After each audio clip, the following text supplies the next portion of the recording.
আব্বা, ওঠেন আব্বা। কান্নার সাথে সাথে বারবার মাটি খামচে ধরছে। আজান ধরে রয়েছে মেয়েটাকে, তবে শান্ত হয় না। এই একটা মায়া খন্দকার বংশের সকলে বেশ আদুরে। আব্বাস খন্দকারের জানপ্রাণ এই মাইয়া। ঘরের মাইয়া পর করবে না, তাই আজানের সাথে বিবাহ দিয়েছে পুরো পরিবার। আজান শক্ত করে ধরে রাখলো তাইবাকে।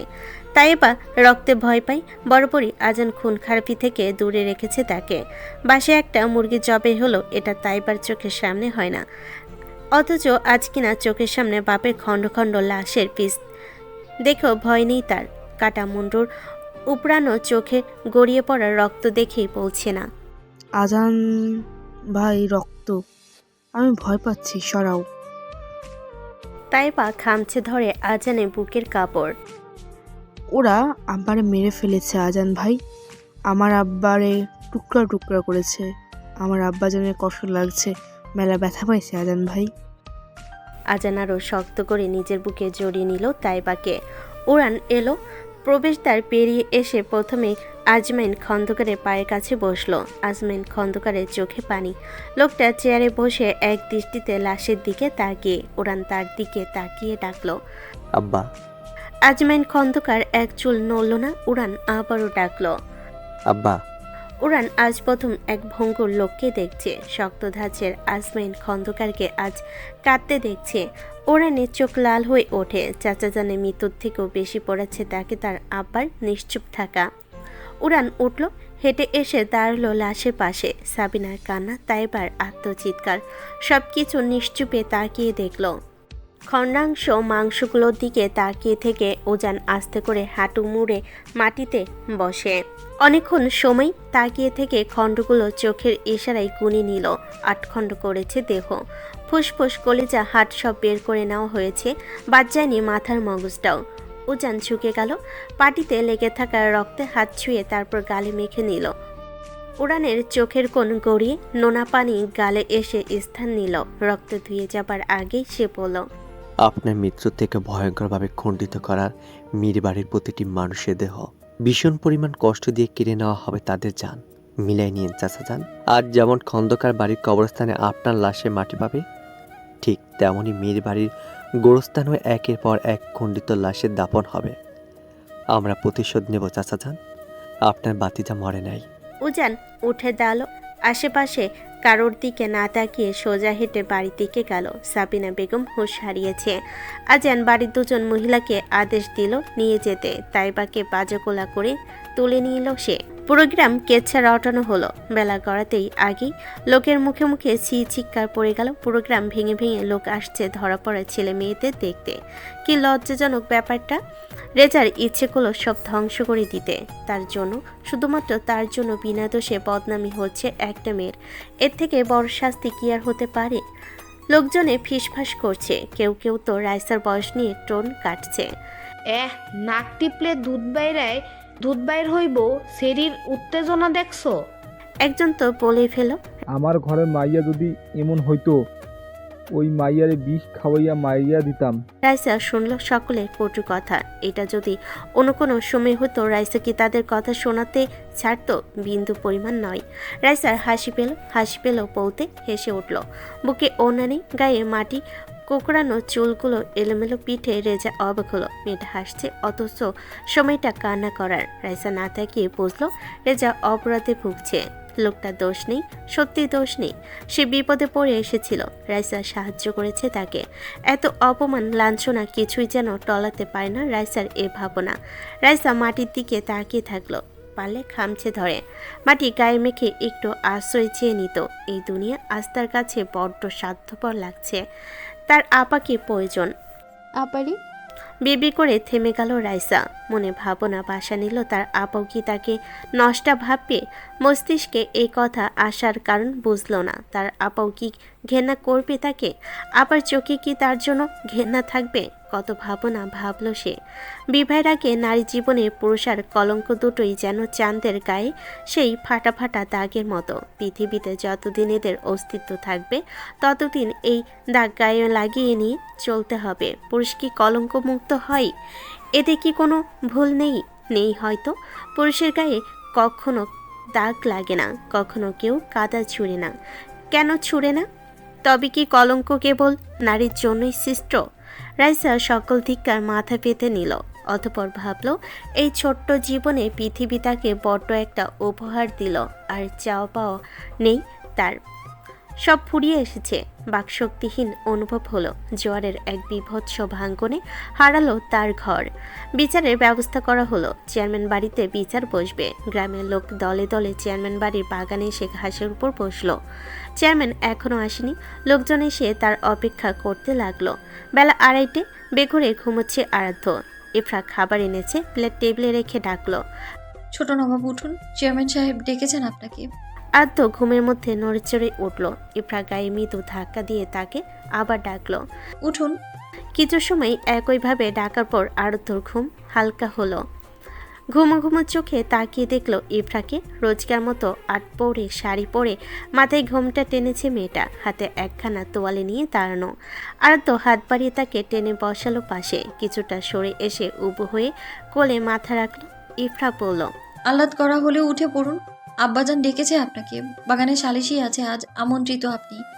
আরাধ্য নাক ঘষল, মাথাটা হালকা উঁচু করলো, জিজ্ঞেস করলো, কিসের সালিশ? ইফরা জানে না কিসের সালিশ। সে নিশ্চুপ থেকে বোকা মেয়েদের মতো তাকিয়ে থাকলো। জানো না? ইফরা মাথা নাড়ালো। আহা, আরাধ্য উঠে বসলো। উদাম শরীরে এক ভর্তি লোমের দিকে তাকিয়ে শুষ্ক ঢোক গিলে নিল ইফরা। আরাধ্য ভুরকুচকে তাকিয়ে দেখছে।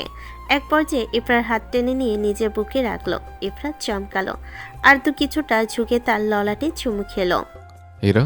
আরাধ্য তাকিয়ে থাকলো, কিছু বলে না। রোজ এই উত্তরটুকু তাকে তৃপ্তি দেয়। উঠে দাঁড়ালো, গোসলখানায় গিয়ে ব্রাশ করে চোখ মুখ ধুয়ে এলো। আয়নার সামনে দাঁড়িয়ে নিজেকে দেখছিল। বেশ সুদর্শন সে। নিজেকে নিয়ে গর্ব হয় তার। আর্মিতে থাকাকালীন কত প্রশংসা পেয়েছে সেসব অতীত। ইফরা একটা পাঞ্জাবি বের করে দিল, কালো রঙের। আরাধ্য নাক কুচকে বলে, বিয়ে করতে যাচ্ছে নাকি? পাঞ্জাবি দিয়েছো কেন? বিয়েতেও পাঞ্জাবি পরেননি আপনি? আরাধ্য উদাম গায়ে পারফিউম মারলো। জুই জেসমিনের ঘ্রাণ নাকে বাজলো ইফরার। চোখ বুজে ঘ্রাণ শুকেছে। আরাধ্য পাশ কাটিয়ে গিয়ে আলমারি থেকে একটা গেঞ্জি বের করে গায়ে জড়ালো। আসছি আমি। ইফরা চোখ মেলল দ্রুত। আরাধ্য যেই যাবার জন্য পা বাড়িয়েছে সে সামনে এসে দাঁড়ালো। আরাধ্য অবাক হলো না তেমন। ইফরা বলল, খাবার এনেছি, খাবেন না? আরাধ্য ঘড়ি দেখলো। এসে খাবো। আমি খাইনি, চলুন একসাথে খাই। এবারে স্তব্ধ আরাধ্য। কিছুটা অবাক চোখে তাকায় ইফরার দিকে। আনমনি বলে, আমি ডাকছো? তুমি তুমি ডাকছো? কি হলো, আসুন। ও হ্যাঁ, কি বলছো? ইফরার চেহারায় মৃদু রাগ। আরাধ্য দুহাত জোর করে বলল, ভুল হচ্ছে মহারানী, আসুন। দুজনে গিয়ে সোফায় বসলো। ইফরা এক প্লেট আরাধ্যর দিকে এগিয়ে দিল। আরাধ্য খাবার দেখে নিয়ে চুপ করে থাকলো, নাড়ল না। ইফরা জিজ্ঞেস করলো, কিছু প্রয়োজন? আরাধ্য আস্তে করে মাথা ঝাঁকলো। হুম, কি? খাইয়ে দাও। ইফরা চুপচাপ হাত ধুয়ে খাওয়াতে বসলো। ছোট ছোট হাতে বেশ সুন্দর করে ভাত মাখাই মেয়েটা। আরাধ্য তাকিয়ে দেখলো। ইফরা এক লোকমা ভাত তুলে আরাধ্য দিকে ধরতে আরাধ্য খেলো না, উল্টো ঘুরিয়ে ভাত ইফরার দিকে দিল। ইফরা একবার ভাত আরেকবার আরাধ্যকে দেখছে। আরাধ্য বলল, আগে তুমি খাও, যদি খাবারের কিছু মিশে আমার বৃন্দাবন পাঠানোর ব্যবস্থা করো। এমনিতে আজকাল তোমার আমার সন্দেহ লাগে। ইফরা দীর্ঘশ্বাস ফেলো। বিনা বাক্যে ভাত মুখে নিয়ে চিবোতে শুরু করলো। আরাধ্য তৃপ্তি নিয়ে মেয়েটার খাওয়া দেখছিল। এক পর্যায়ে বলল, তুমি বড্ড অচেনা লাগছে এরা। ইফরা মলিন হাসলো। চিবানো ভাত গিলে নিয়ে আবারও ভাত মাখিয়ে আরাধ্যর দিকে ধরল। আরাধ্য ভাত মুখে নিল। আপনি কি আমায় পুরোটা চেনেন ছোট নবাব? চিনি না বলছো? হুম। আরাধ্য হাসলো। ইফরা মাথা নিচু করে ভাত মাখতে মাখতে বলল, আপনি সব সময় আমার পিছু নিয়েছেন, আমার ভয় পাইয়েছেন, সব সময় জোর করে বিরোধ করেছেন আপনি। তো এখন কি করছি না বলছো?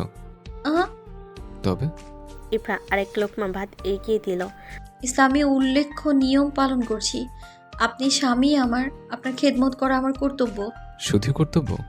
ইফরা মৃদু হাসলো। খাবার প্লেটের দিকে এক দৃষ্টিতে তাকিয়ে থেকেই বলল, আপনি ভরসা আমার এতটুকুই। বলতে পারেন এই যে বিষাক্ত সমাজের মাঝের এক শক্ত খুঁটি আপনি, যার আশ্রয়ের আপাতত নিজেকে বাঁচিয়ে বেঁচে আছি। আমার জীবনে ভালোবাসার মানুষ খুব কম সংখ্যক হলেও ভরসার মানুষ আপনিই একজন। আমি ভরসা? ইফরা আস্তে জবাব করলো, আপনি ভরসা। আপাতত আপনি ব্যতীত আমার ভরসার কেউ নেই। সবাই ঠকিয়েছে আমায়, জানেন। বিস্ময়ে চোখ বড় করে তাকালো আরাধ্য। ইফরাকে আবেগপ্রবণ দেখাচ্ছে। মেয়েটা এমন নয় ভীতু, তবে দুর্বল নয়। আরাধ্য বসা অবস্থায় কিছুটা এগিয়ে এলো। ইফরার হাতে প্লেট টেবিলে রেখে নিজের হাতের মুঠোয় তার বাম হাত রাখলো। আরাধ্য খানিক সময় তাকিয়ে থাকলো, তারপর নরম স্বরে বলল, কিছু হচ্ছে তোমার? ইফরা মুখ লুকালো আরাধ্যর বুকে, চোখ হতে পানি পড়ছে। আরাধ্য মাথায় হাত রেখে ডাকলো, এরা? আমায় আজকাল কেন বুঝে উঠতে পারছেন আপনি ছোট নবাব? আমি বড্ড দুর্বল হয়ে পড়েছি। নিজের অবস্থা নড়বড়ে মনে হচ্ছে আমার। আমায় আগলে নিন ছোট নবাব। আরাধ্য শক্ত করে জড়িয়ে নিল। এটো হাতে ইফরা খামচে ধরে আরাধ্যর বুকের কাপড় ডুকরে উঠল। আরাধ্য কিছু সময় তাকে বুকে রেখে শান্ত স্বরে বলে, কেতো না এরা।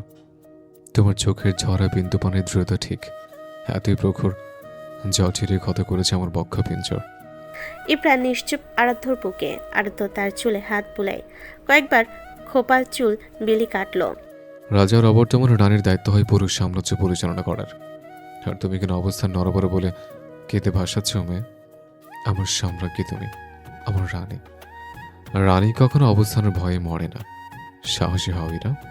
পারছি না। শিখবে কবে? আজ আমি আছি, কাল না থাকলে তবে ভেঙে পড়বে তুমি। কান্না থামলো। ইফরা দূরত্ব সরে এসে বসলো। আরাধ্য চোখের দিকে কিছু সময় তাকিয়ে থাকলো। আরাধ্য হাসলো। বড্ড কোমল মতে তুমি, তবে ছোট হৃদয়ের চঞ্চলতা লুকিয়ে বাঁচতে চাইছ। প্রয়োজন নেই, তুমি স্বাধীনেরা। মাথার উপর এই বিশাল আকাশ চড়ে বেড়ানোর স্বাধীনতা তোমায় দেওয়া হলো। চড়ে বেরোয় ধরনের বুকে, উড়ে যাও এই নীল আকাশের উদ্দেশ্যে।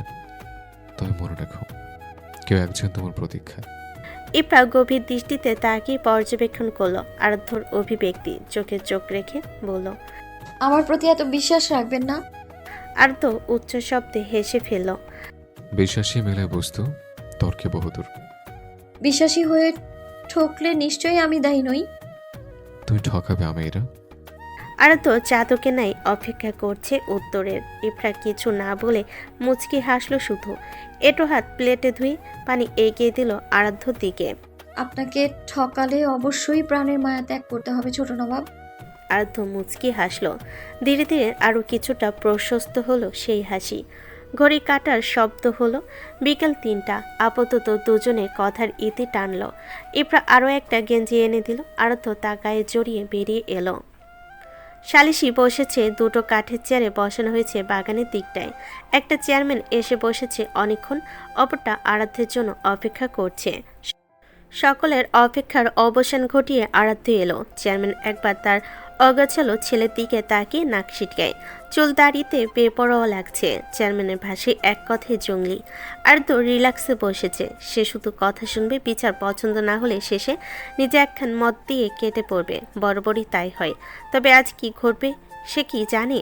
বিচার কার্যক্রম শুরু হলো। চেয়ারম্যান সাহেব সকলের উদ্দেশ্যে জানতে চাইল আজকে মুখ্য বিষয় কি। প্রথমে এক বৃদ্ধা উঠে দাঁড়ালেন, সবার উদ্দেশ্যে সালাম দিয়ে বললেন, আজই সকালে মায়া আর পোলা কুকাম করতে গিয়ে ধরা খাইছে চেয়ারম্যান সাহেব। আমরা হকগোলে সাক্ষী লগে মতব্বা সাহেবও আসিল। চেয়ারম্যান তাকালেন মাতব্বরের দিকে। মাতব্বর চোখ দিয়ে আশ্বস্ত করলেন। অতঃপর চেয়ারম্যান আবার জিজ্ঞেস করলেন, ছেলে মেয়ে কোথায়? এক দড়িতে দুজনকে বেঁধে টানতে টানতে চেয়ারম্যান বাড়ির বাগানে এনে দাঁড় করালো পাড়ার ছেলেরা। রেজা রাইসা দুজনের দিকে তাকিয়ে চমকিত হলো আরাধ্য, যা তার চোখে মুখে স্পষ্ট ফুটে উঠেছে। চেয়ারম্যান নিজেও অবাক হয়েছেন, তবুও ভাবলেশ ভাবেই বলল, কে কে দেখছে তাদের খারাপ কাজে লিপ্ত হতে? এক মহিলা শাড়ির আঁচল টেনে এগিয়ে এলো, মাথাটা মাটির দিকে নিচু রেখে বলল, আমি দেখছি হুজুর, আমি দেখছি ইসমাইলের মাইয়ার ঘর থাইকা এই পোলারে বাইর হইছে। মাইয়া নিজে বাইর করছে। তার থেকেও বড় কথা, পোলা মাইয়া দুইজনেই খারাপ কামের চিহ্ন নিজের শরীরে বহন করতাছে। উপস্থিত সকলেই মনোযোগ দিয়ে শুনল সব। জহুরা বেগম শাড়ির আঁচলে মুখ লুকিয়ে কাঁদছেন। সমাজের সামনে নিজের কোনো মতামত নেই। ইসমাইল শেখ শান্ত হয়েই শেষ ফলাফলের অপেক্ষায়। চেয়ারম্যান নীরব থেকে সব শুনে বললেন, তাদের পাপ কাজে লিপ্ত হতে কেউ দেখেছে? উপস্থিত সকলে নিশ্চুপ। এ কাজে কেউ তাদের দেখেনি। তবু মহিলা নিজেকে ঠিক রাখতে বলল, আমি মাইয়ার ঘরে থাইকে টাইনা আনবার সময় মাইয়ার বিছানায় রক্ত দেখছি। রাইসার শরীর ঝাঁকুনি দিয়ে উঠল, নিজের প্রতি ঘৃণা হতে শুরু করছে তার। ভালো হয়েছে তার আপা নেই, আপা থাকলে নিশ্চয়ই এসব শুনে রাইসাকে ভীষণ খারাপ ভাবত। রক্তে কথাই মুখ খুলল আরাধ্য। রক্ত দেখে আপনি নিশ্চিত তারা পাপাচার করেছে? মহিলা বলল, জুয়ান পোলা মাইয়া রাইতে এক ঘরে আসিল, তার ওপর বিছানায় রক্ত, তাহলে কেন মানমু না তারা কুকাম করছে? শুধু কি কুকামি রক্ত পড়ে? হাত কাটলে কি তাইলে পানি বের হয়? মহিলা ভরকালেন। আরাধ্য এবার রেজার দিকে তাকিয়ে প্রশ্ন করল, রুদ্রনীল, তুমি রাতের আধারে শেখ বাড়িতে কেন গিয়েছিলে? তবু এই মেয়ের ঘরে যথাযথ কোনো কারণ বলতে পারবে? রেজা মাথা নিচু রেখে বলল, দক্ষিণ পাড়ার লোকের আক্রমণ হতে বাঁচাতে আমি ইরফাত এবং আরও দুজন সহকর্মীর প্রাণ বাঁচাতে ছুটোছুটি করছিলাম ছোট নবাব। এক পর্যায়ে আমি আর ইরফাত পড়ে গিয়ে আহত হই। রাতের আধারে নিজেদের বাঁচাতে চারজন চারিদিকে ভাগ হয়েছি। উপায় না পেয়ে প্রথমে মাতব্বর বাড়ির দরজায় লাগিয়ে সাহায্য চাইলে কেউ দরজা খোলেনি। তখনই আমি সাহস নিতে শেখ বাড়িতে গিয়েছি। তবে দুটো ঘরে কে কোথায় ছিল জানা নেই আমার। এক দরজা ধাক্কাতে রাইসা দরজা খুলেছে। আমি শুধু প্রাণ বাঁচাতে আশ্রয় নিয়েছি। তার যথাযথ প্রমাণস্বরূপ আমার দেহের ক্ষত ছোট নবাব। সকলে মনোযোগ দিয়ে শুনল। আরাধ্য এবার উঠে গিয়ে দাঁড়ালো মহিলার কাছে, অতঃপর বলল, নিজের প্রাণ বাঁচাতে অপর ঘরে আশ্রয় নেওয়া কোনো অপরাধ নয়, তাই না চাচি? মহিলা দমল না, আরাধ্যকে পাশ কাটিয়ে চেয়ারম্যানের উদ্দেশ্যে বলল, সে আশ্রয় দিছে, তাহলে ছেলে মেয়ে দুজনের গায়ে কামড়ের দাগ কেন হুজুর জিজ্ঞাসা করেন? আরাধ্য সঙ্গে সঙ্গে উত্তর করল, কামড়াকামড়ি করেছে, তাই হয়েছে। এই প্রশ্নের আবার উত্তর প্রয়োজন নেই। এবারে মুখ খুলল মাতব্বর। ভরা মহলে উঠে থায় দাঁড়িয়ে পড়ল, মাফ করবেন ছোট নবাব, রেজা আপনি সাক্ষী, এটা আমরা সকলে জানি, তাই তারে না বাঁচাইয়া নিরপেক্ষ বিচার করুন। মহিলা চেঁচিয়ে উঠলেন, পোলা মাইয়া নষ্টামি করছে। এই মাইয়া একটা বেশ্যা। এই বেশ্যা আর তার পরিবারে আমাগো সমাজে রাখন যাইব না চেয়ারম্যান সাহেব। আরাধ্য কান চুলকাতে চুলকাতে আবারও চেয়ারে গিয়ে বসলো। এবার আরও একজন পুরুষ দাঁড়িয়ে বলল, সত্য কথা চেয়ারম্যান সাহেব, এইসব নোংরামি আমাগো সমাজে রাখা যাইতো না। আইস এক পোলার লগে শুইতে ওই মাইয়া, আবার পরে আরেক পোলার লগে শুইতে কতক্ষণ? এদের এক ঘরে করেন চেয়ারম্যান সাহেব। এই কি সবাই এই নটির লগে এক সমাজে তোমরা থাকবার চাও? মরিতে সকলেই হৈ হৈ করে উঠল। শেখ পরিবারকে এক ঘরে করতে আর্জি করছে। মাতব্বর বলল, ইসমাইলের পরিবারের লগে আপনার আত্মীয়তা বইলা আপনি তাগরে বাঁচাইতে পারেন না চেয়ারম্যান সাহেব। আর তোর ভাব ভঙ্গিমা ঠিক বোঝা গেল না। এবার মহিলা ধৈর্য ভাঙল, মাথায় শাড়ির আঁচল ফেলে কোমরে প্যাচ মেরে ডাকলো, এই সুনকালি নিয়ে আয় কেউ। এই নটিরে সুনকালি দিয়া চুল কাটতে হইব। রেজার রাগে শরীর জ্বলছে। মহিলা হাতে কালি নিয়ে রাইসের দিকে যাচ্ছে। পাশ হতে এক বৃদ্ধা বললেন, ভালো করে ঘষা ঘষি কালি কালি লাগাও দেহি, এই কলঙ্কিনীরে জৈবন জ্বালা একেবারে দামাইয়া দাও। মহিলা রাইসের কাছে এসে দাঁড়ালো, তবে কালি লাগানোর আগেই রেজা গর্জে উঠল, ওরে কেউ ছুঁয়েও দেখবেন না, কালি লাগানো তো দূর। রাইসার হৃদযন্ত্র স্তব্ধ হয়ে গেল। সে পূর্ণ দৃষ্টিতে রেজাকে দেখছে। পরিবেশ শান্ত হয়েছে কিছুটা, তবে কই থেকে জানি একটা আওয়াজ আসলো, উস দেখছো, করবার ল্যাংড়ের দরদের শেষ নাই। তারপরেও কে কইব এরা কুকাম করে নাই, আল্লাহ জানে পেট বাজাইছে কিনা। আগেও মনে হয় গেছে। সিসি, এই মায়ার দায়িত্ব কে লাগব, নষ্ট কাল লাগেনি। রেজা শুনলো কথাগুলো, তারপর বুক ভরে কয়েকবার শ্বাস টেনে বলল, সে কলঙ্কিত আমি করেছি, আমি ছুঁয়েছি, আমার জন্য দাগ লেগেছে, তাই তো? আমায় দিয়ে দেন তাহলে, আপনাদের তার দায় নিতে হবে না। পুরো এক সমাজ মানুষ আরও নিশ্চুপ হয়ে যায়। আরাধ্য চেয়ারে বসে পা তুলাচ্ছে। রেজা আবারও আকুতি করে বলল, দেন না ছোট নবাব, এই পাজি মেটারে আমারে দেন, আমি বিবাহ করব। তবুও এই সমাজের অসম্মান আমার মানতে কষ্ট হচ্ছে। আমি তার সব দায়িত্ব নেব, আমি আর্জি করেছি, দেন না। রেজা থামল। আরাধ্য তখনও কথা বলে না। রেজা আবার বলল, সে নষ্ট নয় ছোট নবাব, সে পবিত্র, আমার কাছে পবিত্র। পাজি মেয়ে তুমি পবিত্র, আপনি একবার অনুমতি দেন ছোট নবাব। আমি সমাজের মুখে থুতু ছুটে তাকে ঘরে তুলব। চেয়ারম্যান আরাধ্য দিকে তাকিয়ে উত্তরের আশা করলো, তবে আরাধ্য কিছুই বলছে না। এদিকে উত্তেজিত জনতা উত্তরের অপেক্ষা করছে। চেয়ারম্যান নীরবতা ভাঙলেন। ছেলে যখন মেয়েকে বিবাহ করতে রাজি, এখানে আমি বিরোধের কোনো কারণ দেখছি না। এখন আপনারা বলুন, এই সিদ্ধান্তে আপনাদের আপত্তি আছে কি? সকলে ফিসফিস করছে, একে অপরের সাথে পরামর্শ করতে শুরু করলো। বেশ অনেকক্ষণ সময় কাটলো একইভাবে। সকলের মাঝেই মাতব্বর চট করে বলে ওঠে, পোলা মাইয়া যেহেতু পাপে লিপ্ত হয়েছে, আবার বিবাহ করতে সম্মতি দিয়েছে, তাহলে আমাদের আর কোনো কিন্তু থাকে না চেয়ারম্যান সাহেব। আমরাও চাই বিবাহ হোক। চেয়ারম্যান স্থির চোখে তাকিয়ে সালিশি প্রতিটি মুখ পর্যবেক্ষণ করে বলল, বেশ, তবে তাই হোক। ছেলে মেয়ের বিবাহের আয়োজন হোক। মৌলবীকে কেউ খবর দেন। একজন ছেলেকে পাঠানো হলো মৌলবি ডাকতে। আর তো উঠে গেল। রেজা রাইসার কাছে গিয়ে দড়ি খুলে দিল। রাইসের বুকে ওনানি বিচ্ছিরি লাগছিল দেখতে। আর তো সবার থেকে মেয়েটাকে সরিয়ে নিল। তারপর বলল, বিচার শেষ হোক, গ্রামের কয়েকজন মুরব্বী থাকুক, বিবাহ মেয়ের বাড়ির অন্তরা হবে, বাকিরা ফিরে যান। আর্ধ রাইসাকে নিয়ে চলে গেল।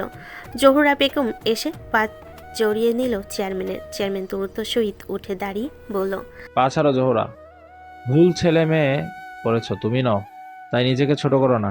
বিচার ভাঙল। রেজার সাথে দুজন ছেলে রাখা হলো। চেয়ারম্যান হেঁটে বাড়ির দিকে চলে গেলেন। প্রায় সন্ধ্যা নাগাদ লাল একখান শাড়ি এনে ইফরার হাতে ধরিয়ে দিল আরাধ্য। ইফরা অবাক চোখে তাকিয়ে দেখছে লোকটাকে। আরাধ্য ভাবলে সালিশি থেকে এসেও দেখা করেনি ইফরার সাথে। রেনুর মা এসে বলে গিয়েছে আজ নাকি তার এ ঘর হতে বেরোনো নিষেধ। কেন? কারণ জিজ্ঞেস করলে রেনুর মা মাথা নেড়ে জানে সে জানে না, তবে ছোট নবাবের হুকুম। আরাধ্য গায়ের গেঞ্জি খুলে দুপুরে ইফরার বের করা পাঞ্জাবি গায়ে জড়িয়ে নিল। আরও এ দফা চমকালো ইফরা। শাড়িটা হাতে নিয়ে আরাধ্যর কাছে এসে দাঁড়ালো। কোথায় যাচ্ছেন? আরাধ্য চুপচাপ তাকিয়ে থেকে দেখলো, তারপর পাশ কাটিয়ে চলে গেল। ইফরার রাগ লাগলো, কেন লাগলো জানে নেই। আরাধ্য দরজা পেরিয়ে যাবে, বের হওয়ার আগে বেশ গম্ভীর গলায় বলে, শাড়িটা পরে নিচে এসো। আরাধ্য চলে গেল। ইফরা তার যাওয়ার দিকে শান্ত দৃষ্টিতে চেয়ে থেকে শাড়িটা দেখল। লাল রঙের উপর সোনালি সুতোর কাজ, বেশ সুন্দর। শাড়িখান গায়ের উপর রেখে আয়নে নিজেকে দেখল একবার। ফর্সা গরনে লাল বরাবরই মানায়। ইফরা শাড়ি পরে নিল, চুলে চিরুনি করে ঢিলাঢালা একটা হাত খোপা করল, চোখে কাজল পড়ল। আলমারি হতে হালকা পাতলা কিছু গহনা বের করে পরে নিল। তারপর আবার নিজেকে দেখল। আজকাল নিজেকে সাজাতে ভালো লাগে তার। মানুষটার জন্য সাজতে ভালো লাগে। ওই যে আলগোছে এলোমেলো কিছু লোকটার পছন্দ নয়, তাই হয়তো সাজে। দরজা কড়া পড়লো, ডাক পড়েছে হয়তো। ইফরা শাড়ির আঁচল মাথায় টানলো। দরজা খুলতে এক বাচ্চা মেয়ে বলল, বৌলালি বৌলালি, সবাই ডাকছে আপনাকে। মেয়েটা আধা ভাঙ্গা কথাগুলোতে ইফরা ফিক করে হেসে দিল। বেশ সুন্দর মেয়েটা, গায়ের রং উজ্জ্বল শ্যামলা। ইফরা মেয়েটার গাল টেনে জিজ্ঞেস করলো, কি নাম মামুনি? তানিয়া। বাচ্চা মেয়েটা দৌড়ে চলে গেল। ইফরা তার যাওয়ার দিকে তাকিয়ে হাঁটা ধরল। সিঁড়ি কাছে এলো। অন্তর্মহলে শোরগোল বসেছে, গ্রামের মুরব্বীরা বসা। ইফরা এক এক করে সিঁড়ি বেয়ে নামছে, এক দৃষ্টিতে তাকিয়ে লোকগুলোকে দেখছে। চেয়ারম্যান বসা, অরুণিমা বসা। ইফরা অবাক হয়। তার অবাকের কারণ চেয়ারম্যান অরুণিমা নয়, তার অবাকের কারণ রাইসা। রাইসার সাজসজ্জা, লাল টুকটুকে শাড়িতে বউ সেজেছে রাইসা। ভাবনায় মাথায় ইফরার কাপড় পরেছে অনেকক্ষণ, আলগা হয়েছে চুলগুলো। মনোযোগী না হয়েও এক এক করে সিঁড়ি পেরিয়ে শেষ সিঁড়িতে দাঁড়িয়ে সে আর তো কাজে নিয়ে এলো। তাকে নিয়ে বসানো হলো রেজা রাইসার সামনে। এতক্ষণে অরুণিমা দেখলো ইফরাকে, বসে ছেড়ে উঠে এসে ইফরাকে ডাকলো, বৌরানী। ইফরা দৃষ্টি সরিয়ে তাকালো। অরুণিমা হাত বাড়িয়ে ইফরার হাত টেনে অন্দরমহলে নিয়ে এলো। কাজী সাহেব বিয়ের কাজ শুরু করেছেন, কাবিননামা লিখছেন। দেনমোহর লেখার সময় আশপাশে তাকিয়ে নিশ্চুপ থাকলেন। আরাধ্য জিজ্ঞেস করলো, থামছেন কেন?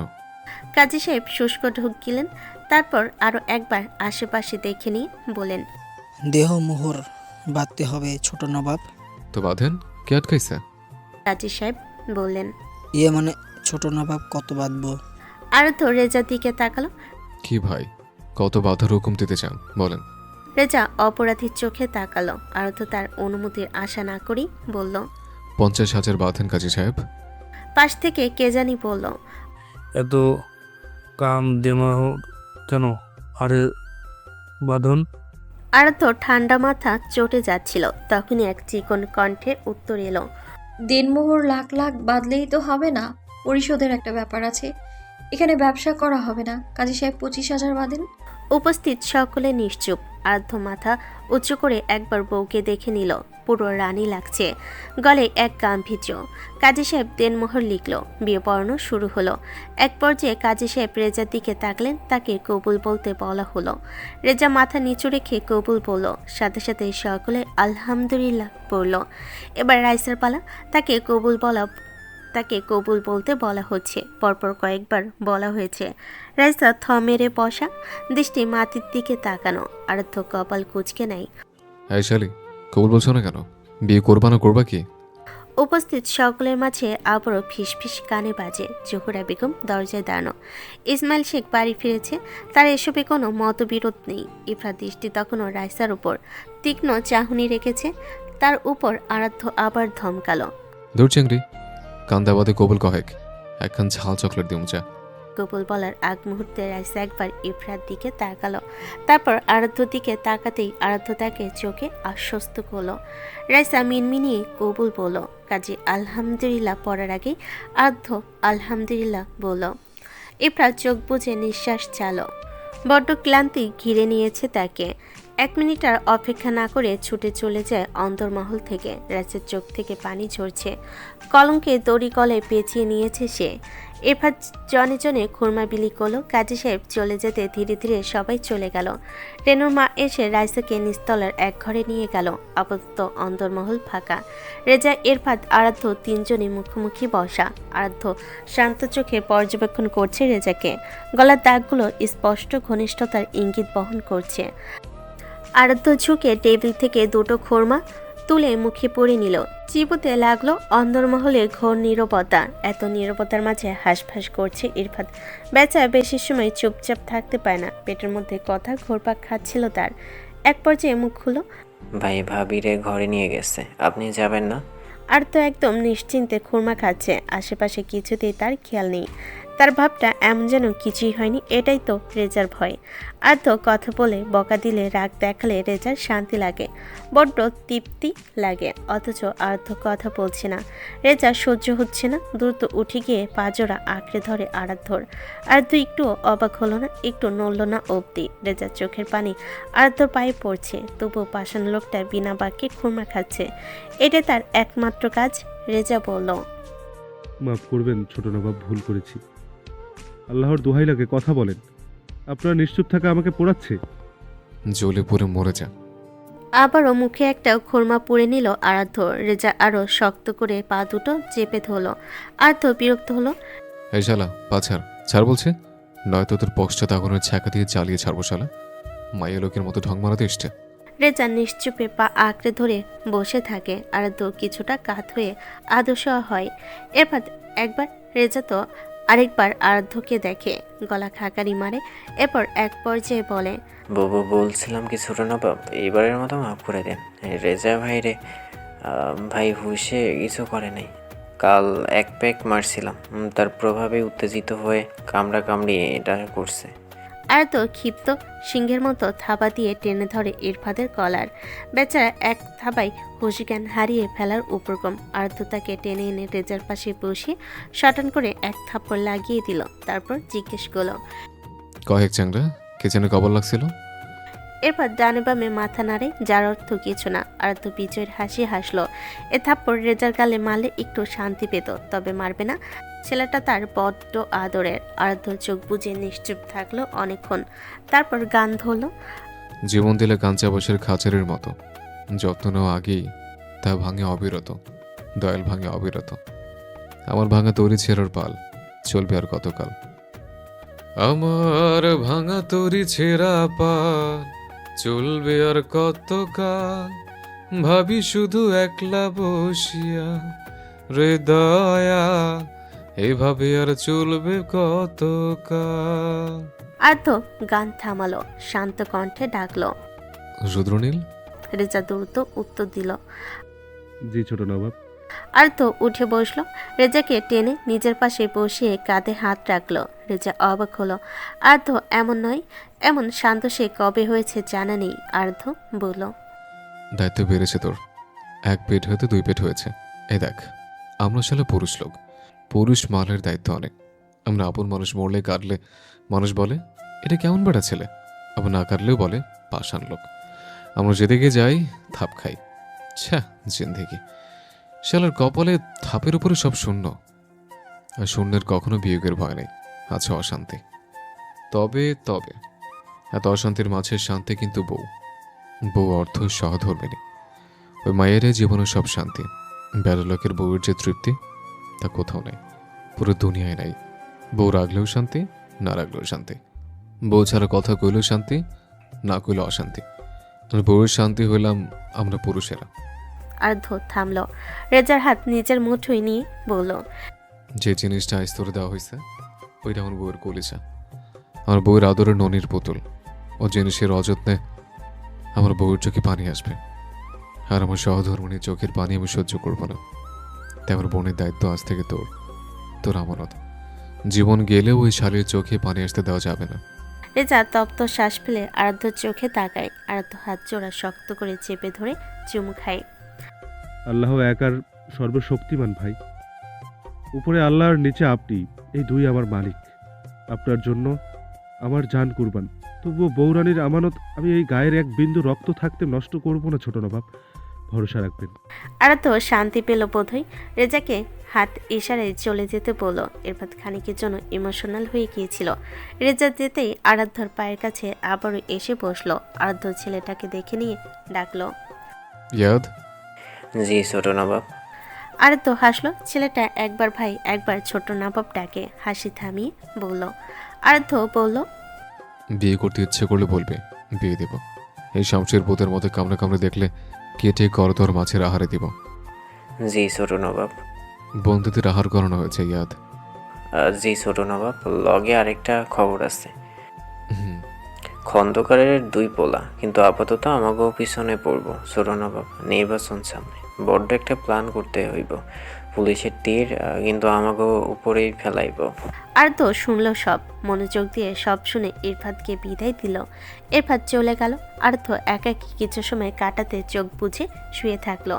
রাত প্রায় 9:26। রেজা ঘরে এলো। খাটের উপর ওনে মুখ ঢেকে বসে রয়েছে রাইসা।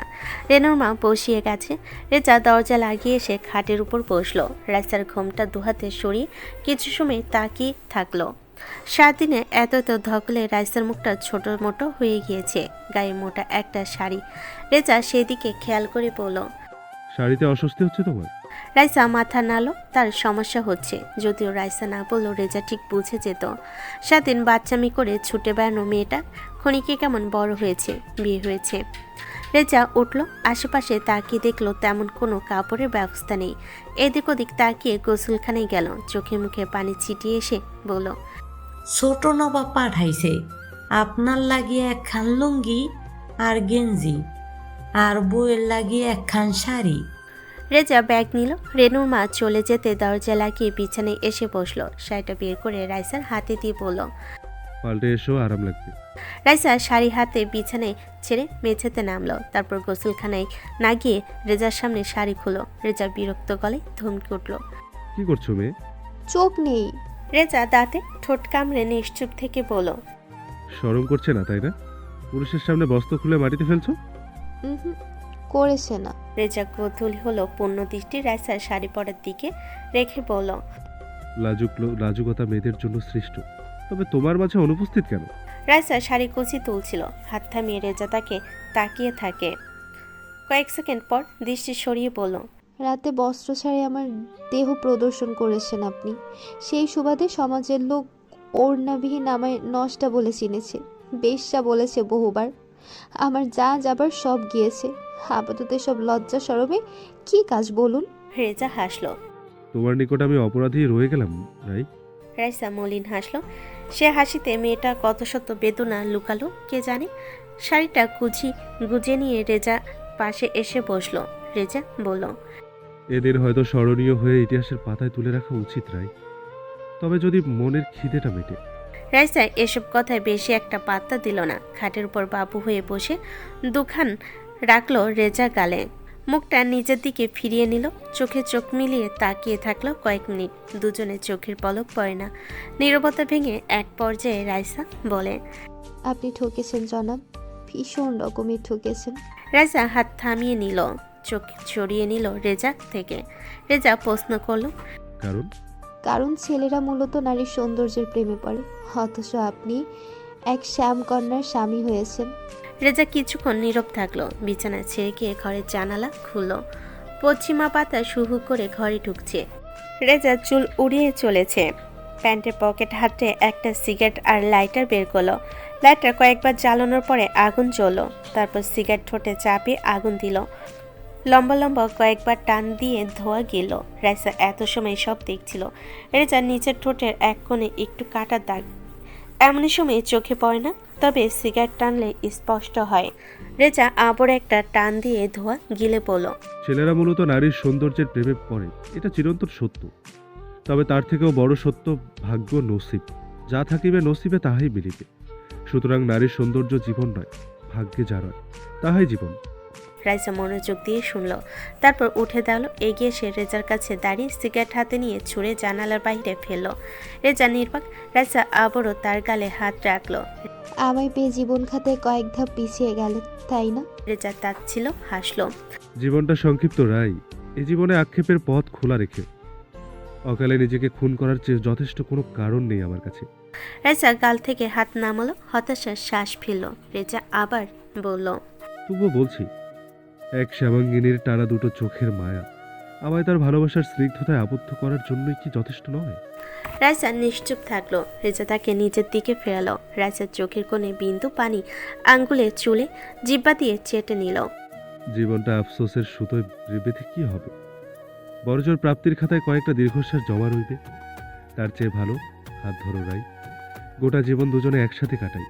রাইসা ফ্যাল করে তাকিয়ে থাকে। রেজা এগিয়ে সে কোলে তুলে নেয় তাকে, হেঁটে যায় বিছানার দিকে। একদম নিকটে সে শুয়ে দেয় রাইসাকে। তলপেটে প্রজাপতি উঠছে মেয়েটার। রেজা ধীরে ধীরে বুক হতে শাড়ির আঁচল নামিয়ে দেয়। এরপর নিজের গায়ে পাঞ্জাবি খুলে একেবারে বস্ত্রহীন হয়। ধীরে ধীরে ঝুঁকে গিয়ে মুখ ডোবায় রাইসার গলায়। রাইসার চোখের কোণে পানি এসেছে। রেজা বেশ যত্নে ভালোবাসার চিত্র অঙ্কন করতে ব্যস্ত। এক এক করে ব্লাউজের প্রতিটি বোতাম খুলে আবারও ঝড় তোলা স্পর্শে পাগল করতে শুরু করে কিশোরী মন। রাজা চোখ খিচে নেয়। রেজা ঝুঁকে গিয়ে আলতো চুম খায় রাইসার ওষ্ঠে। তারপর আস্তে আস্তে নিচে নামে। ঠোঁটের ছোঁয়া রাইসার উন্মুক্ত পেট নাভির কাছে কালো এক তিল। রেজার চোখে পড়তে কামুক চোখে তাকিয়ে থেকে কামড় বসেই তাতে। তীব্র ব্যথা অনুভব করে রাইসা। মুখে উফ জাতীয় এক শব্দ নির্গত হয়। সময়ে হুঁশ নেই। আপাতত দুই নরনারী কামুকতায় লিপ্ত। বাকি অর্ধেকটা সেরে ফেলি রাই। রাইসার নিঃশ্বাস ঘন পড়ছে, এ যেন মৃত্যুর আগের নিঃশ্বাস। উত্তাল সমুদ্র ডুবন্ত সাঁতারির অক্সিজেন ফুরিয়ে এসে ঠিক যতটা ঘন নিঃশ্বাস টানে তেমন। রেজা জিহ্বা চলাচল করছে রাইসার পেটে।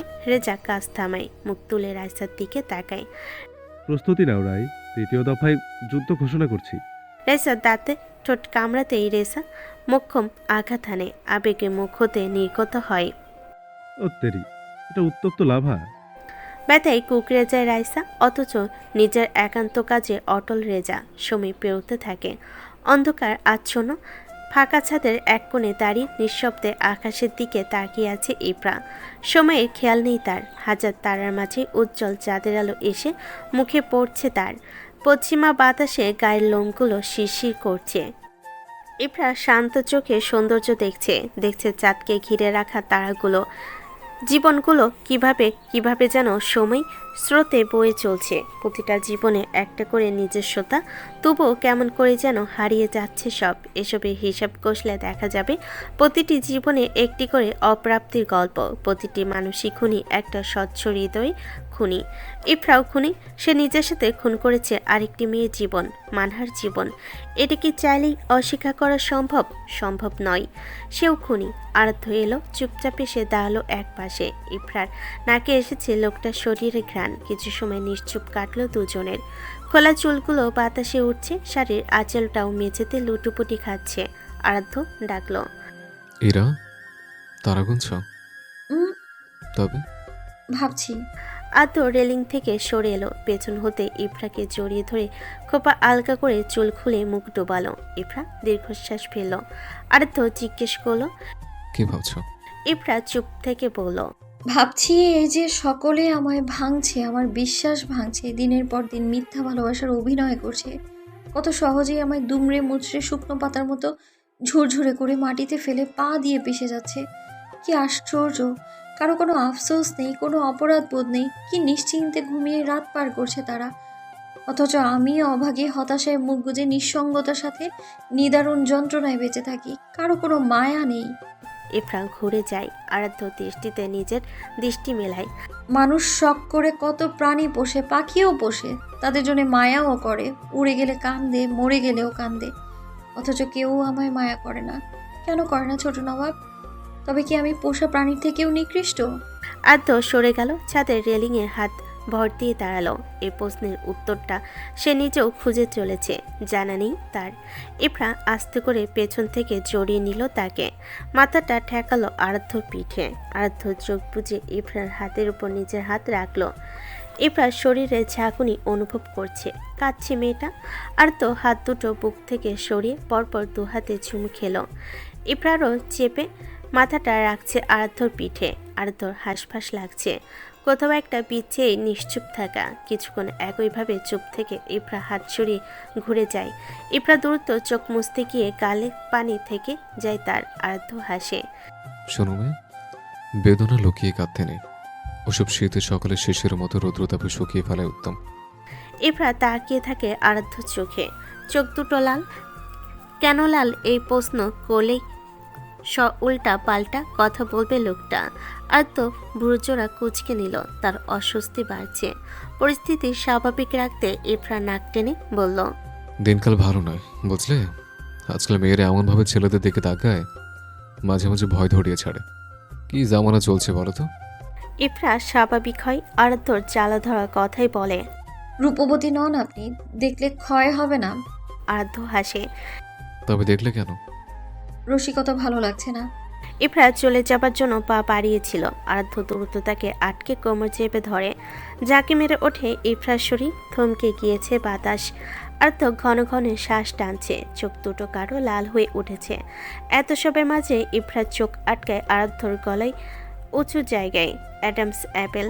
ইফরার হাত ছোঁয়াতে চায়, ওটাতে ধীরে ধীরে হাত বাড়িয়ে খানিক স্পর্শ করে। আরাধ্য ঢোক গিলতে কেমন একটা শব্দ হলো। আজ রাতটা বড্ড অদ্ভুতিরা। ইফরা দ্রুত হাত সরিয়ে নিল আরাধ্যর কণ্ঠনালী থেকে। ঘোর কাটতে নিজেকে ছাড়াতে মুচড়ামুচড়ি করল সে।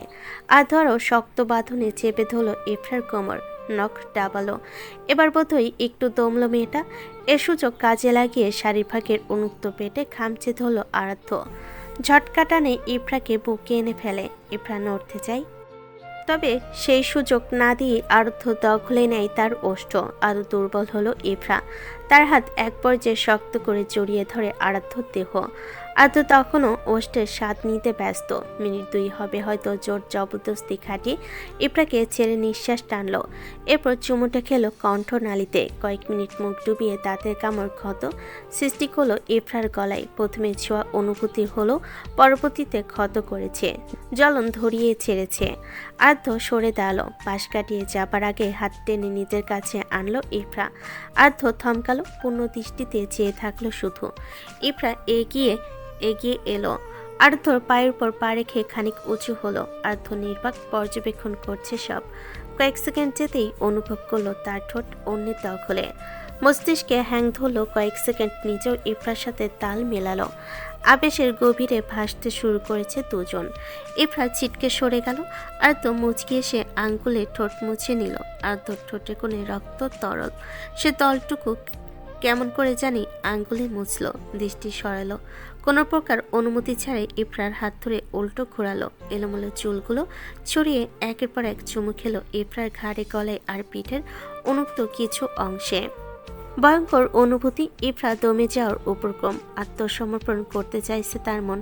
এর মাঝে আরও এক ভয়ঙ্কর কাজ করে ফেল আরাধ্য। ইফরার ব্লাউজের ফিতা খুলে আরও কিছুটা উন্মুক্ত করলো পিঠটা। হাতে শীতল স্পর্শ দিতে থাকলো অবিরত। শরীরের প্রতিটি অলস লোমকূপ কিভাবে যেন মুহূর্তেই তরতাজা হয়ে গেল। ইফরার শরীর অবশ হয়ে আসছে, চোখ দুটো বন্ধ রেখে অনুভব করছে আর্থর উন্মোদনা। শাড়ির আঁচল বুক হতে খুলে পড়েছে অনেকক্ষণ। খেয়াল নেই কারোর। আরাধ্য বেশ কারো এক চুমু খেলো ইফরার পিঠে, তারপর ধীরে ধীরে নিচে নামলো। হাঁটু ভাঁজ করে বসে কামড় বসলো ইফরার পেটে। কাছে হালকা কিছুটা দাগ হতে আরাধ্য যুদ্ধজয়ের মতো হাসলো, তারপর আবারও আলতো করে চুমু খেলো, উঠে দাঁড়ালো। ইফরার শরীর তখনও কাঁপছে। আরাধ্য কানের কাছে মুখ নিয়ে ডাকলো। এরা কিছু দম নিয়ে আরাধ্য বলল, বড্ড পিপাসা পেয়েছে, একটু সুধা পানোর সুযোগ চাইছে। ইফরা দ্রুত মুখ লুকালো আরাধ্যর বুকে। আরাধ্য মুচকি হাসে, বইয়ের সাইপে দ্রুত কোলে তুলে তাকে পাজকোলা করে মুখ ডুবাই ইফরার বুকে। একটু একটু করে এগিয়ে যায় চিলকোঠার ঘরের দিকে। ঘরের কাছে আসতে এক লাথিতে খুলে দেয় ঘরের দরজা। ইফরা চমকে গিয়ে আরো শক্ত করে জড়িয়ে ধরে আরাধ্যর গলা। আরাধ্য মুখ তুলল, কিছু সময় নিশ্চুপে তাকিয়ে থেকে বলল, নালিশের পাতার শেষ নালিশটা যোগ করার মোক্ষম সময় এসছে রক্তকমলিনী। তোমার স্বামী আজ তোমায় জেনে বুঝে ক্ষত বিক্ষত করবে, যার প্রতিটি আঘাতে তুমি ব্যথাময় সুখ অনুভব করবে। ইফরা পিটপিট করে তাকিয়ে দেখে আরাধ্যর মুখে। আরাধ্য চিলকোঠার খাটের পর শুয়ে দেয় ইফরাকে। ধীরে ধীরে খুলে ফেলে নিজের গায়ের পাঞ্জাবি, তারপর ঝুঁকে গেল। আবারও প্রথম চুমুটা খেলো ইফরার কণ্ঠনালীতে, দ্বিতীয় চুমু খেলো ইফরার কানের লতিতে। ইফরা কুকড়ে যায়, খামচে ধরে আরাধ্যর পিঠের মাংস। আরাধ্য সরে এলো, ব্লাউজের গলায় টান দিতে এক এক করে সব কয়টা বোতাম ছিঁড়তেই উন্মুক্ত হলো শরীর। আরাধ্য নেশাক্ত চোখে তাকিয়ে থাকলো। হঠাৎ করে উন্মুক্ত পক্ষে নিজের আধিপত্য বিস্তার করতে ব্যস্ত হলো। ব্যথাতুর কিছুটা স্পর্শে ইফরার চোখে পানি পড়ছে। আরাধ্য নিচে নামলো, নরম পেটে এলোমেলো ছোঁয়ায় কাতর করতে চাইলো বউকে। হলো তাই। ইফরার শরীর বারংবার ধনুকে নাই বেঁকে যাচ্ছে। আরাধ্য দু হাতে শক্ত করে চেপে ধরল, মাথাটা একটু উঁচু করে ইফরাকে একবার দেখে জিব্বা দিয়ে খেলতে শুরু করলো উন্মুক্ত পেটে, নাভির আশেপাশে। ইফরার জান যায় যায়। আরাধ্যর পাগলামি পালো, খুলে ফেললো ইফরার গায়ের শাড়ির, নিভিয়ে দিল চিলকোঠার লাইট। আপাতত ঘরে মৃদু আলো প্রবেশ করছে দরজার ফাঁক ফোকর গলিয়ে। আরাধ্য আরও নিচে নামলো। উত্তাল সমুদ্রের ডুবন্ত সাঁতারি হবার প্রতিটি চেষ্টা এক একে পূরণের লক্ষ্যে সে। ইফরার নিঃশ্বাস ঘন পড়ছে। বদ্ধ করে দুজনের নিঃশ্বাস ব্যতীত আর কিছু শব্দ নেই। কিছুটা থেমে আরাধ্য বলল, যৌবনে স্পর্শকৃত প্রথম নারী তুমি। তোমার তলপেটে প্রবেশকৃত আমার প্রতিটি বীর্যকণা তাহার সাক্ষী আমি মেয়ে। আজ আমার পুরুষত্ব তোমাকে উৎসর্গ করলাম রক্তকমলিনী। ইফরার নখ আঁচড় কাটছে বিছানার চাদর। আরাধ্যর উন্মোদনা বৃদ্ধি পাচ্ছে, শরীর ঘেমে উঠছে। ইফরা চমকে ওঠে, শরীর ঝাড়া দিয়ে ওঠে তার। আরাধ্য মত্ত হয়েছে নিজের খায়েশ মেটাতে। ইফরা কেঁপে উঠছে, তীব্র ব্যথায় বারবার কুকড়ে যাচ্ছে। অতিক্রম হয় সময়, যৌনতায় মিলিত হয় দুই নরনারী। মাঝরাত ক্লান্ত শরীরে ঘুমাচ্ছে ইফরা। আরাধ্য উঠে দাঁড়ালো, ঘরের মাঝে কয়েকবার পায়চারি করে আবারও বিছানার কাছে এলো। ঘুমন্ত ইফরা মাথার কাছে হাঁটু ভাঁজ করে মুখের দিকে তাকিয়ে থাকলো। চোখের কোণে পানি শুকিয়ে আছে, এলোমেলো চুলগুলো মাটি ছুঁয়ে পড়ে আছে।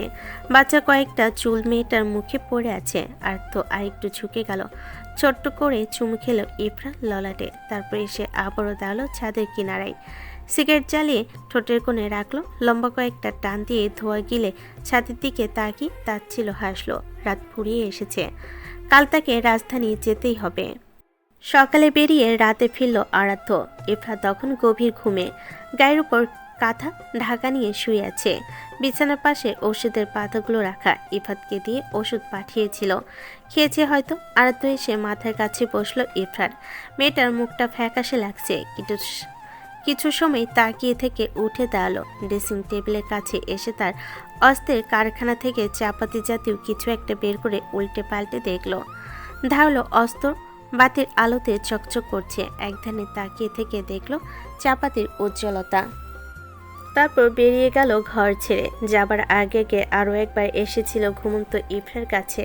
চুমু খেয়ে গিয়েছে কপালে। চিলেকোঠার ঘরে এলো আরাধ্য। এ ঘরে এক গোপন সুড়ঙ্গ আছে। আরাধ্য ঘরের পূর্বে কোণের দিকে গিয়ে কার্পেট সরল। বড় এক কাঠ চাপা দিয়ে তার উপর কার্পেট বিছানো রয়েছে। বাইর থেকে দেখে বোঝার উপায় নেই এটা যে কালকুঠুরির পথে যাওয়ার আরও এক রাস্তা।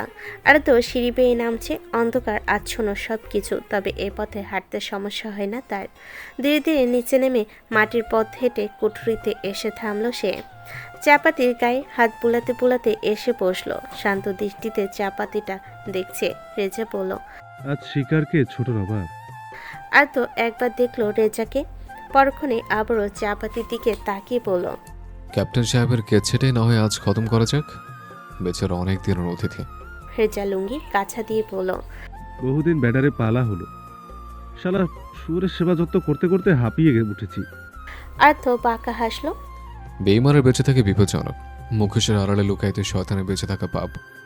আরাধ্যের ভাষ্য মতো তার আদালতের বিচারক সে। এই আদালতে অন্যায়ের শাস্তি মৃত্যুদণ্ড। রেজা বলল, শিকার আনবো নাকি আপনি যাবেন ছোট নবাব?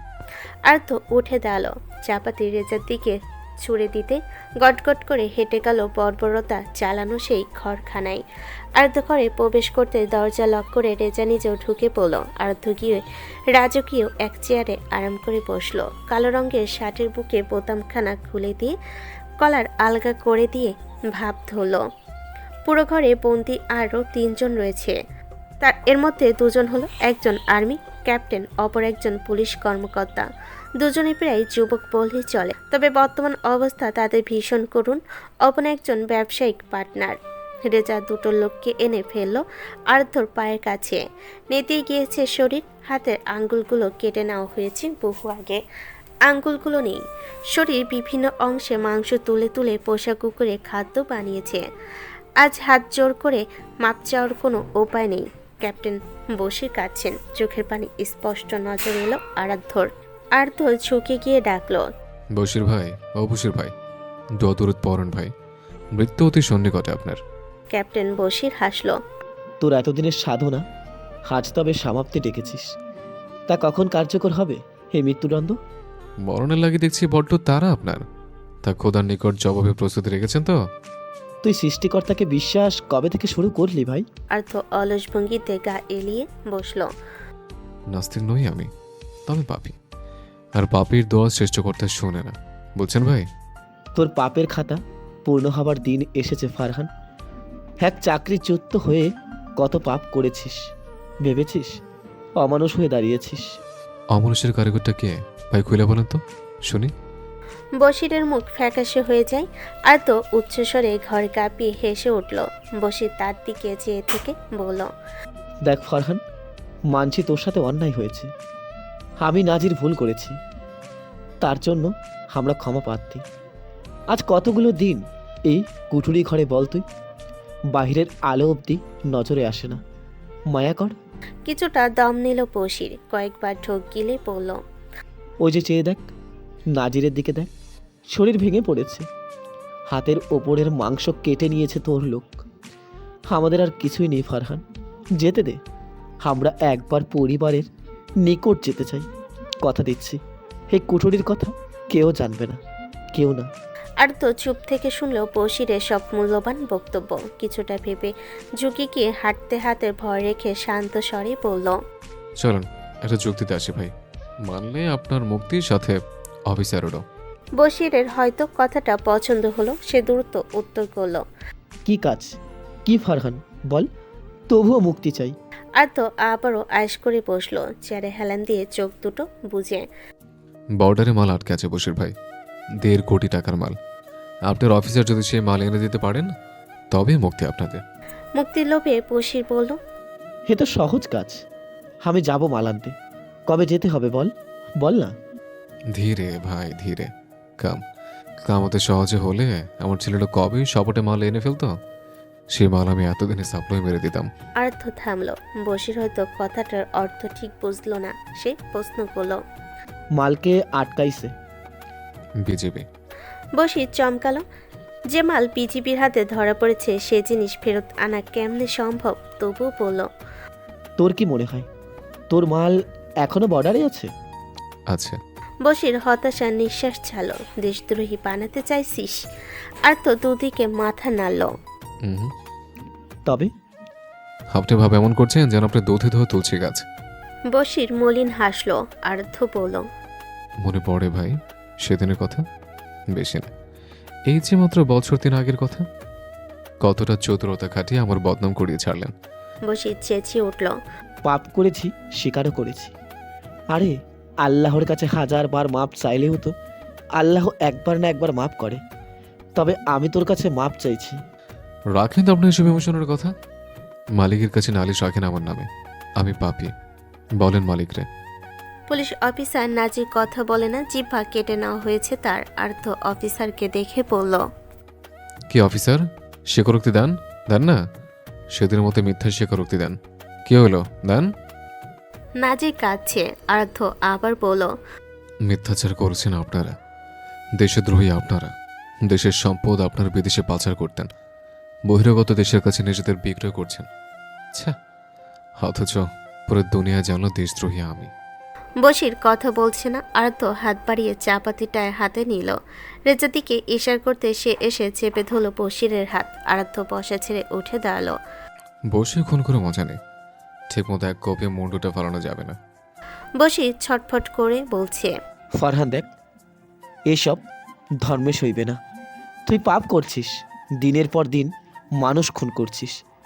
এসব আল্লাহ সহ্য করবে না। ছেড়ে দে আমাকে, তুই পিচাস তো না। আর্থ আঙ্গুলে কান চুলকে নিল, ধালো চাপাতির ওপর একদলা থুতু দিয়ে আঙ্গুলের ধারের জায়গায় মালিশ করল। এরপর বসিরের কানের কাছে মুখ নিয়ে বলল, উপরে ভালো থাকবেন ভাই। বসির শুষ্ক ঢোক গিলে নেবার আগে আর্থ এক কোপ বসালো বসিরের মুন্টু সই। ছিটকে কিছুটা রক্ত গিয়ে পড়ল রেজার মুখে। বসির জবাই দেওয়া মুরগির মতো ছটফট করছে। এতে ক্ষান্ত হলো না আর্থ। পরপর কয়েকটা কোপ দিল একই স্থানে। মুন্ডুটা ঘাড় ছেড়ে পড়ে যাচ্ছিল, তবুও যেন একটুখানি ঝুলন্ত রয়েছে।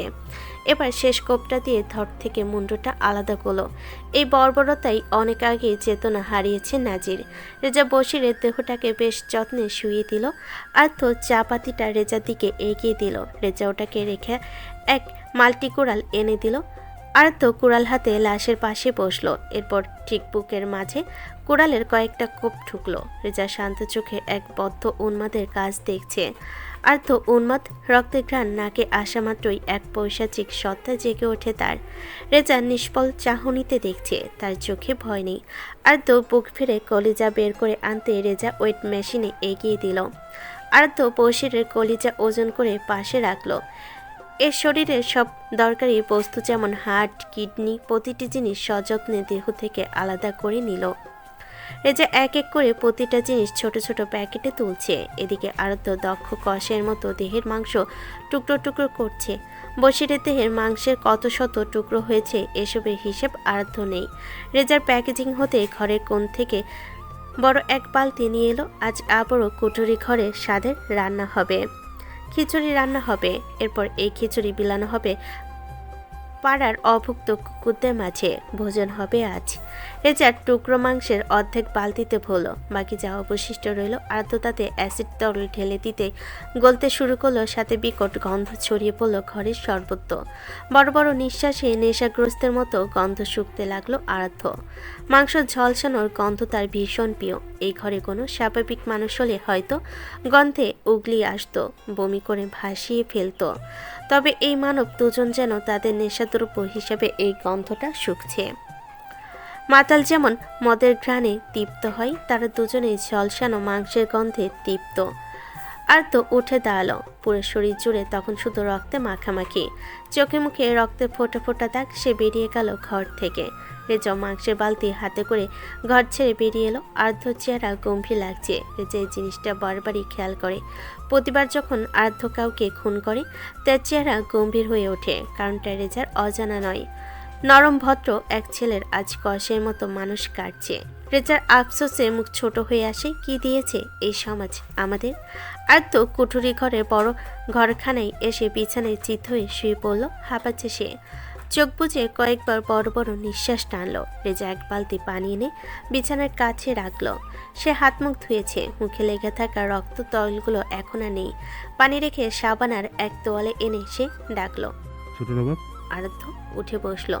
রেজার হাত থেকে সাবান নিয়ে রক্তাক্ত হাতে মাখলো, মুখে মাখলো। এরপর হালকা কুসুম গরম পানিতে হাত মুখ ধুয়ে নিল। ভোর রাতের দিকে শরীর খারাপ করেছে চেয়ারম্যানের, প্রেশার বেড়েছে, নাক দিয়ে চিটচিট করে রক্ত পড়া দেখে ভয়ে দিশাহারা হয়ে পড়েছিল অরুণিমা। আর্দ্র ফিরল ভোর রাতের খানিক আগে। ঘরে এসে গোসল সেরে বিছানায় গা এলিয়ে দিতে দরজায় কড়া পড়েছে। বিরক্ত হয়ে উঠে গিয়ে দরজা খুলতে মায়ের কান্না মুখটা দেখল। অরুণিমার গলায় কথা আটকে আছে, সে কথা বলছে না। তার ব্যাকুলতায় আর্দ্র অবুঝে নাই প্রশ্ন করল, কি হয়েছে আম্মা? অরুণিমা হাত ইশারায় কিছুটা দেখাচ্ছে, তবে আরাধ্য ইশারায় না বুঝে বারবার অরুণিমার মুখের দিকে তাকিয়ে দেখছে। অরুণিমা কথা বলল আর দ্রুত আরাধ্যর হাত টেনে ধরে নিয়ে এলো ঘরে। চেয়ারম্যানের অবস্থা ততক্ষণে বেহাল দশা। খাটের উপর বসে কেমন জানি একটা করছে লোকটা। আরাধ্য এসে দ্রুত পায়ে এগিয়ে গিয়ে চেয়ারম্যানকে ধরে কয়েকবার ডাকলো। আব্বা, ও আব্বা, কেমন লাগছে আপনার? চেয়ারম্যান শরীর ছাড়তে শুরু করেছে। আরাধ্য নাকে রক্ত দেখে বলল, আম্মা, জলদি ওষুধের বক্স আনেন দেখি। অরুণিমা ঘরে থাকা এক বক্স ওষুধ এনে আরাধ্যর হাতে ধরিয়ে দিল। আরাধ্য চেয়ারম্যানকে ছেড়ে খুঁজে খুঁজে প্রেশারের ওষুধ বের করলো। আম্মা, আপনি আনেন। অরুণিমা পানি এগিয়ে দিল। আরাধ্য ওষুধ বের করে চেয়ারম্যানকে খাইয়ে দিল। বিছানার পাশ হতে এক গামছা টেনে পরিষ্কার করলো রক্ত তরল। চেয়ারম্যান বোধহয় খানিকটা আরাম পেলেন। আরাধ্য তাকে শুয়ে দিয়ে বেরিয়ে এলো। ঘড়িতে সময় তখন 7টার কাছাকাছি। ঘরে এসে ইফরাকে খুঁজলো, মেয়েটা নেই। আরাধ্য এদিকে উকি দুকি দিয়ে দেখলো পুরো ঘর ফাঁকা, তবে গোসলখানা থেকে পানির শব্দ আসছিল। আরাধ্য নিশ্চিত হলো ইফরা গোসলখানায় রয়েছে। বিছানায় চিত হয়ে চোখ দুটো উপর ডান হাত রেখে ঘুমানোর চেষ্টা করলো। কিছু সময় বাদেই গোসলখানা থেকে ঘরে এলো ইফরা। আরাধ্য তখনও পুরোপুরি ঘুমে তলিয়ে যেতে পারেনি। ইফরা এসে পাশে বসলো, আলতো হাত ছোয়ালো লোকটা চুলে। আরাধ্য চোখ থেকে হাত নামিয়ে ইফরাকে দেখলো। এরপর কোলের উপর মাথা রেখে জিজ্ঞেস করলো, জ্বর কমেছে? হুম। পুরোপুরি কমেছে? ইফরা চুল টেনে দিতে দিতে বলল, জি। ব্যথা কমেছে? কমেছে। আরাধ্য চোখ বুজে নিল। চেহারায় ঘোর বিষণ্ণতা তার। চোখের নিচে ঘুম জাগা কালো দাগ, ঘাড় গলায় ছোপ ছোপ কালচে দাগ। এ সকল ক্ষত ইফরার করা।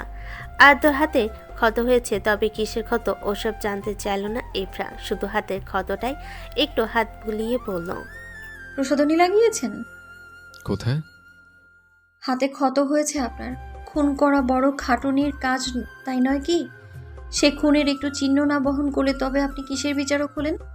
আর্থ তাকালো, লাল রঙা চোখ জোড়াই অবুঝে নেই চেয়ে থাকলো ইফরার মুখপানে। ইফরা বলল,